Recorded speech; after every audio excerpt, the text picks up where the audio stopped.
سړی خو ګوره بزرګ دی، بزرګ والله د دې زمانې. تاسو ویډیو ګورئ چې څه وایي، بیا زه خبرې کوم زه انشاءالله. او چې کله زه د علم نه فارغ شوم،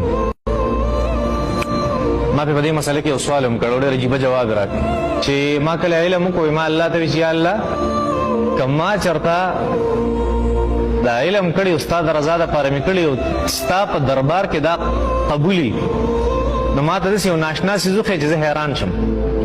نو ما د شپې خوب ولیدو، و یو ځای دی هغې ته بره پوړۍ ختېږي، وایي څه خلک کوزېږي څه بره خېږي. وایي ما تپوس وکړې تاسو څوک یې؟ وایي چې موږ فرشتي یو. وایي ما ورته دا پوړۍ چېرته تللي دي؟ وایي دا د الله جل شانو خواله تللي. وایي ما ته اجازت څه زه په دې باندې وخېږم؟ ما ته تا ته اجازت. زه روان شوم تر دې چې الله جل شانو ما په خوب کې مخامخ ولیدو، ملاقات مې د الله جل شانو سره وشو. وایي ما له الله جل شانو څه خواږه راکړه، وایي ما ته پته نشته څه شی وایي د نن زمانې پورې مرګ ته نږدې شوم، زما په خوله کې هغه ذایقه ده، په خوله کې مې هغه ذایقه ده. نو ما ورته یو خبره وکړه، ما تا چې الله جل شانو په خوب کې ولیدو که نه، دا الله جل شانو څنګه و؟ دا څنګه و؟ ما ته ووایه. ما ته وایي ته خو ما ته خپل بچی ښکارېدي چې ته ډېر زیات هوښیار یې او څلورمې پنځمې درجې ته راورسېدې.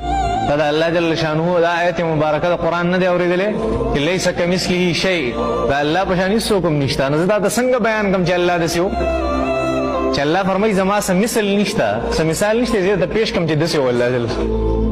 نو تا ته څنګه پېښ کړم چې الله جل شانو داسې و؟ ما ته پته نشته چې څنګه و، خو الله جل شانو سره مې ملاقات